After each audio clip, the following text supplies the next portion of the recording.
আজকের পর্বে আমি দুইভাবে আপনাদেরকে চিকেন স্যান্ডউইচ তৈরি করে দেখাবো। এটা তৈরি করা যেমনি সোজা, খেতেও তেমনি মজা।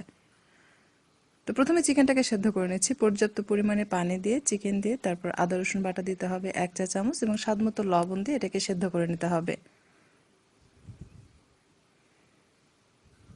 চুলাটা ধরিয়ে দিচ্ছি এবং অপেক্ষা করছি এটা সেদ্ধ হওয়ার জন্য। এখানে আমি কিছু সবজি নিয়েছি লাল ক্যাপসিকাম লম্বা করে কেটে নিয়েছি, সবুজ ক্যাপসিকাম, গাজর এবং পেঁয়াজ সবকিছুই আমি চিকন চিকন লম্বা করে কেটেছি। এখন এটা ফ্রাই করব। এর জন্য খুবই সামান্য পরিমাণ তেল নিলাম ফ্রাই প্যানে। পুরো প্যানেই তেল সমানভাবে ছড়িয়ে দিচ্ছে।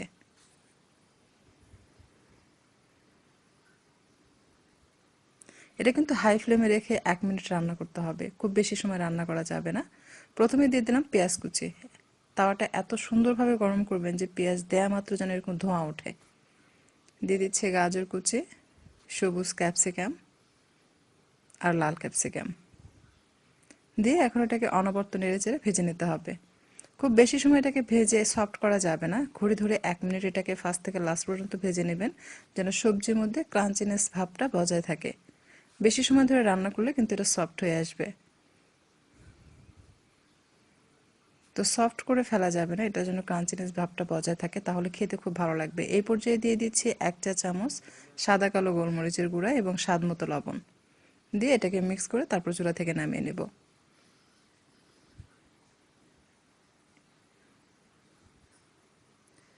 তো এটা হয়ে গেছে। এই পর্যায়ে আমি এখন চুলাটা বন্ধ করে এটাকে নামিয়ে নিব। তবে এভাবে ফ্রাই প্যানে রাখবেন না, তাহলে কিন্তু এটা সফট হতে থাকবে, অর্থাৎ কুক হতে থাকবে। সঙ্গে সঙ্গে যে কোনো একটি প্লেটে ঢেলে রাখবেন। নিয়েছি শসা, এটা স্কিনটা ফেলে দিয়েছে। এখন আমি এটাকে গ্রেট করে নেব। গ্রেটারে যে চিকন ছিদ্র রয়েছে সেটা দিয়ে গ্রেট করে নিচ্ছি। এতে করে কি হবে, শসার যত জুস রয়েছে জুসগুলো বেরিয়ে আসবে। কারণ শসা যদি আপনারা কেটে নেন তখন কিন্তু জুসটা বের হবে না, তখন সেই শসাটা মেয়োনিজের সঙ্গে মিক্স করলে শসা পানি ছেড়ে দিয়ে মেয়োনিজটা লিকুইড হয়ে যাবে। তাই যেটা করতে হবে, এটাকে গ্রেটার দিয়ে গ্রেট করে নিতে হবে। এতে করে শসার যে জুস বেরিয়ে আসবে সেটা কিন্তু খুব সহজেই নিংড়ে ফেলা যাবে, অর্থাৎ চিপে জুসটা বের করে নেওয়া যাবে। তো এতে যে জুস রয়েছে জুসগুলো আমি নিংড়ে বাদ দিচ্ছি। তো এই শসা যখন মেয়োনিজের সঙ্গে মিক্স করবেন তখন কিন্তু আর মেয়োনিজ লিকুইড হবে না, যেমন তেমনই থাকবে। এই জন্য আসলে শসাটাকে গ্রেট করে নেওয়া হয়েছে। তো এটা এরকম ড্রাই হবে নিংড়ানোর পর। এদিকে আমাদের চিকেনটাও সেদ্ধ হয়ে গেছে। এখন চিকেনটাকে উঠিয়ে নিচ্ছি। আর এই যে চিকেন স্টক রয়েছে এটা ফেলে দিবেন না, এটা খিচুড়ি রান্না বা চিকেন স্যুপ রান্না করলে এই চিকেন স্টকটা আপনারা ইউজ করতে পারবেন। চাইলে ডিপ ফ্রিজে স্টোর করে রাখতে পারেন, যখন আপনারা রান্না করবেন তখন ইউজ করতে পারবেন। এখন এই চিকেনটাকে কাঁটা চামচের সাহায্যে ছিঁড়ে নিতে হবে। আপনারা চাইলে এটাকে ঠান্ডা করে হাত দিয়েও ছিঁড়ে নিতে পারেন। আমি কাঁটা চামচের সাহায্যে এটাকে ছিঁড়ে নিচ্ছি।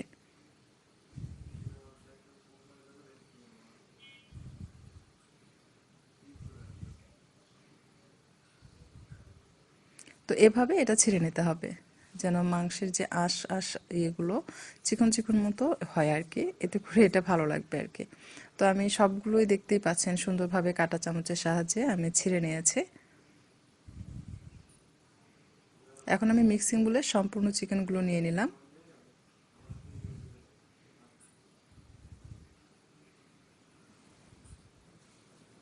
দিয়ে দিচ্ছি রান্না করে রাখা সবজি। সমস্ত সবজিগুলো দেওয়ার পর এটাকে কাঁটা চামচের সাহায্যে খুব ভালোভাবে মিক্স করে নিতে হবে।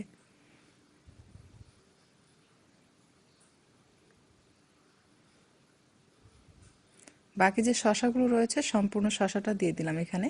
দিয়ে এখন আবার এটাকে খুব ভালোভাবে মিক্স করে নিচ্ছে।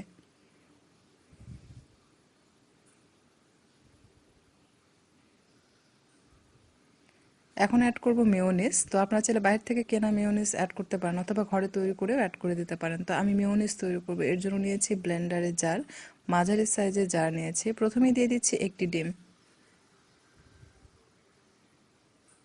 দিয়ে দিচ্ছি 1 কোয়া রসুন, 1 চা চামচ সাদা সরিষা বাটা, কালোটা নেবেন না তাহলে তিতা লাগবে। দিয়ে দিচ্ছি 1/2 চা চামচ সাদা কালো গোলমরিচের গুঁড়া, লবণ 1/2 চা চামচ, আর দিয়ে দিচ্ছি 1 টেবিল চামচ চিনি। সমান করে দিবেন না, একদম উঁচু করে দিবেন, তাহলে এটা একদম পারফেক্ট হবে। এরপর ব্লেন্ড করে নিচ্ছি। কিছুক্ষণ একটু ব্লেন্ড করবো যেন চিনিটা খুব ভালোভাবে ডিমের সঙ্গে মিক্স হয়ে গলে যায়। চিনিটা গলে গেলে তারপর ঢাকনাটা খুলে অ্যাড করতে হবে সয়াবিন তেল। আমি এখানে 1 কাপ নিয়েছি, সম্পূর্ণটা লাগবে না, 3/4 কাপ তেল হলেই হয়ে যাবে। খুব সামান্য পরিমাণ দিয়ে তারপর আবার ওটাকে ঢেকে দিয়ে ব্লেন্ড করতে হবে।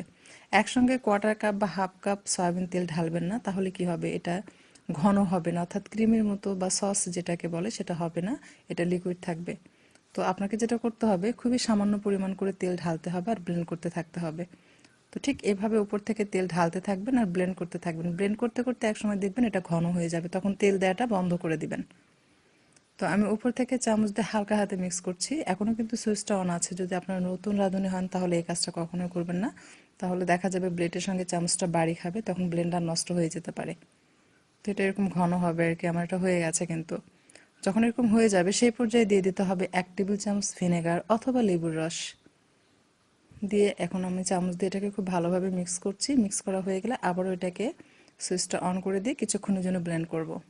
তবে ব্লেন্ড করার পূর্বে এভাবে ঢেকে দিতে হবে, তারপর সুইচটা অন করে আবারও আপনারা এটা খুলে নিতে পারবেন, তখন আর কোনো সমস্যা হবে না। তা না হলে যদি সুইচ দেওয়ার সময় আপনারা ঢেকে না দেন, সুইচ দেওয়া মাত্র কিন্তু এটা ছিটকে বেরিয়ে আসবে। তো এটা হয়ে গেছে, আমি সুইচটা অফ করে দিলাম। তো দেখুন এটা এরকম হবে। এখন এটা সম্পূর্ণটাই কিন্তু আমি চিকেনের সঙ্গে মিক্স করব।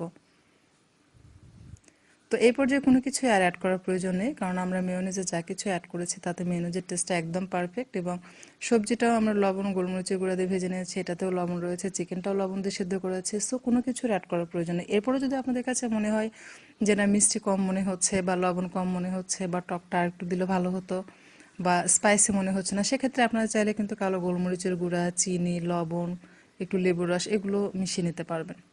এখন স্যান্ডউইচ তৈরি করবো, এর জন্য ব্রেড স্লাইসে যে চারপাশে ব্রাউন অংশ আছে সেগুলো আমি কেটে বাদ দিচ্ছি। তবে এটা সহ তৈরি করা যায়।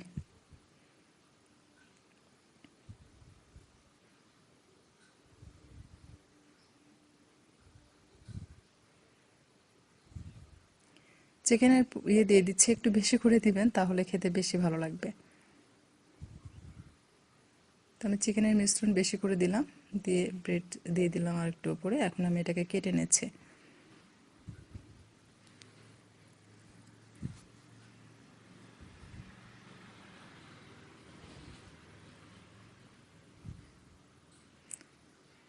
তো এটা একভাবে তৈরি করে দেখালাম, আমি আরেকটি ভিন্নভাবে আপনাদেরকে তৈরি করে দেখাচ্ছি।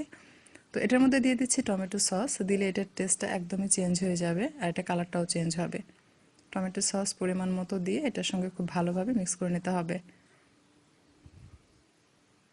আমি প্রথমে বলেছি দুটো ভিন্ন স্বাদের বা দুইভাবে আপনাদেরকে চিকেন স্যান্ডউইচ তৈরি করে দেখাবো। ব্রেড ফ্রাই করার জন্য আমি সামান্য বাটার দিলাম তাওয়াতে। বাটারটা গলে গেলে ব্রেড দিয়ে এটাকে গোল্ডেন করে ভেজে নেব। আপনারা চাইলে ব্রেডে বাটার লাগিয়ে ভেজে নিতে পারেন, আমি ফ্রাই প্যানে বাটার দিলাম, দিয়ে ব্রেডটাকে ভেজে নিচ্ছি। একই কথা, ব্রাউন হলেই হলো আর কি। উপরে কিন্তু আবার একটু বাটার দিয়েছি, দিয়ে আমি উল্টিয়ে দিলাম। ব্রেডের উপরে দেখতে পাচ্ছেন একটু বাটার দেয়া। এটা ঘুরিয়ে ঘুরিয়ে এপিট ওপিট দুই পাশে কিন্তু গোল্ডেন করে ভেজে নিতে হবে।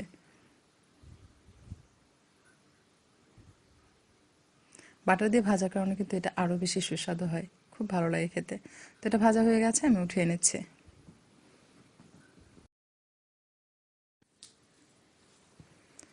দিয়ে দিচ্ছি চিকেনের পুর, একটু বেশি করে দিবেন তাহলে বেশি ভালো লাগবে খেতে।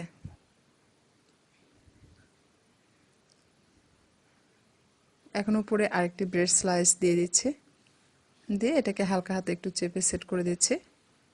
এখন এটাকে কেটে নিতে হবে। তো আমি দুইভাবে আপনাদেরকে চিকেন স্যান্ডউইচ তৈরি করে দেখালাম, দুটি ভিন্ন স্বাদের। আশা করছি আপনাদের কাছে ভালো লাগবে, চাইলে ট্রাই করে দেখতে পারেন। দেখবেন পরিবারের সবাই এটা ভীষণ পছন্দ করবে। এটা কিন্তু আপনারা চাইলে ফ্রিজে রেখে স্টোর করতে পারবেন, অর্থাৎ নর্মাল ফ্রিজে রেখে 2-3 দিন পর্যন্ত বা 3-4 দিন পর্যন্ত রেখে খাওয়া যাবে। রেসিপি যদি আপনাদের কাছে ভালো লাগে অবশ্যই একটা লাইক দিবেন, বাসায় ট্রাই করলে কমেন্ট করে জানাবেন আপনাদের কাছে কেমন লেগেছে, আর যদি সম্ভব হয় ভিডিওটি বেশি বেশি শেয়ার করবেন। এতক্ষণ আমার রেসিপি দেখার জন্য আপনাদের সকলকে অসংখ্য ধন্যবাদ জানিয়ে বিদায় নিচ্ছি। আবারও চলে আসবো পরবর্তীতে আপনাদের জন্য মজার কোনো রেসিপি নিয়ে।